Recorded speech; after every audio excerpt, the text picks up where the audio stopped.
Okay, everybody, first let's see if this reading is for you. So you're going to pinch your fingers together like this, and you're going to ask, does this reading have something to offer me? If the answer is yes, you're going to pull and your fingers will stay together.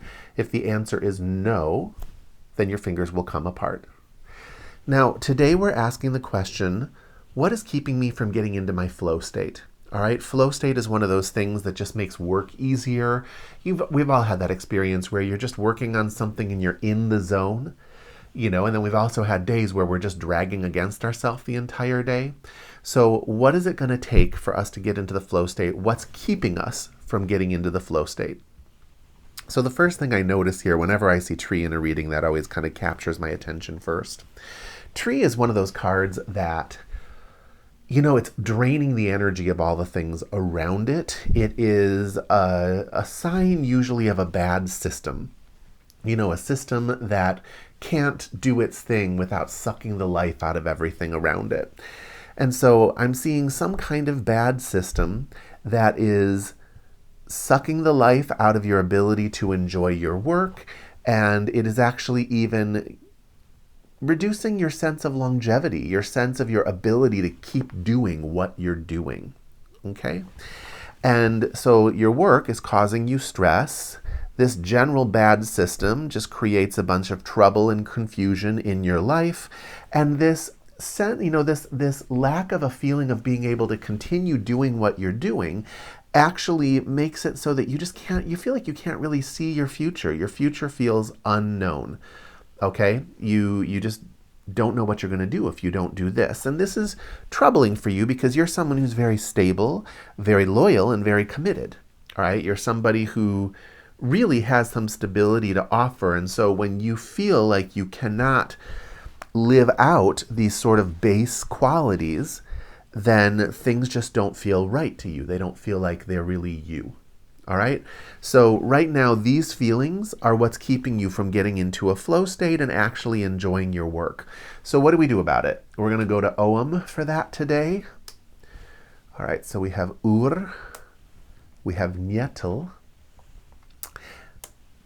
and we have Straf.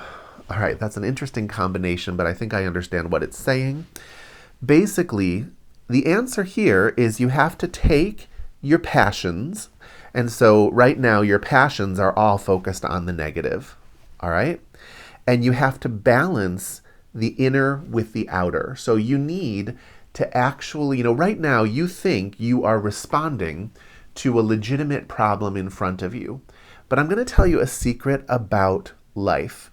Life actually has no real characteristics to it. We are ascribing those characteristics to life. Life is always just going up and down, and it's a bunch of people running around bumping into each other, right? It's not as sinister as you think it is, right? The sinister actually comes from our interpretation of it. And so as long as you are projecting all of this negativity onto it, then you are not really matching your external world accurately. All right. And this is Nyetel. The inside needs to match the outside. You need to harmonize those two things. All right.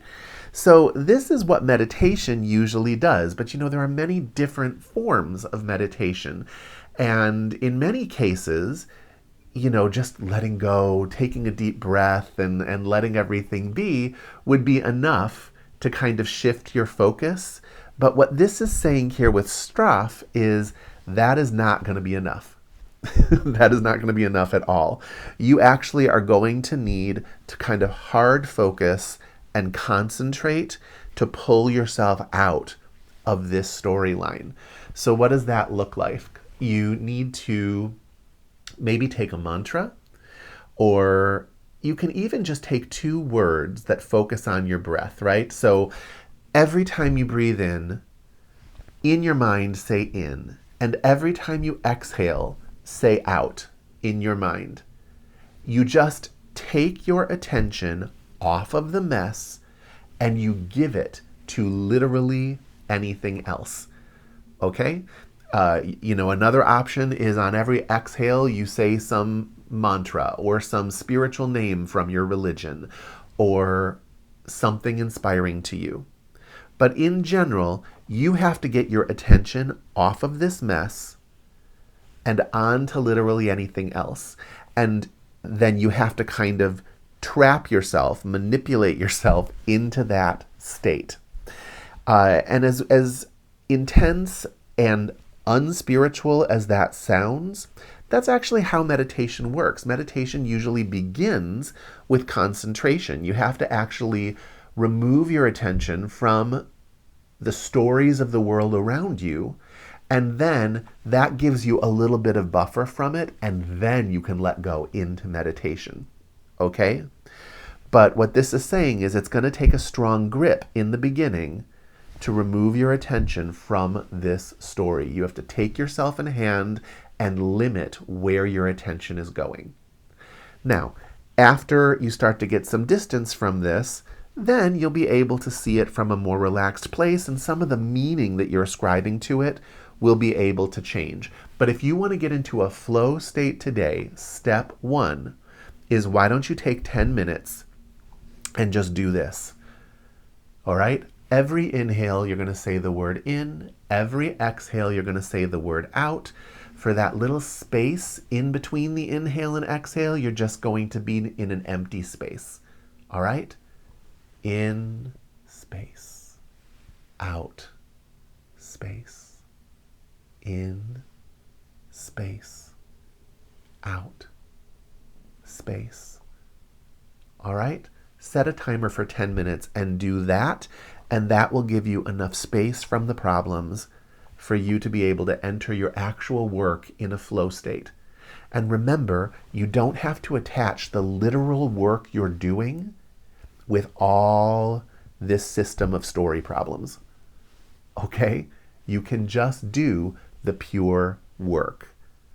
But first you have to pry yourself apart from your personal story.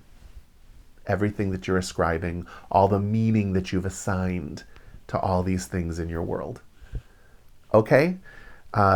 Good luck with that. Feel free to let me know how that goes in the comments. And if you ever would like your own personal reading, come find me at hiddenpathways.com. Otherwise, I will see you in another video.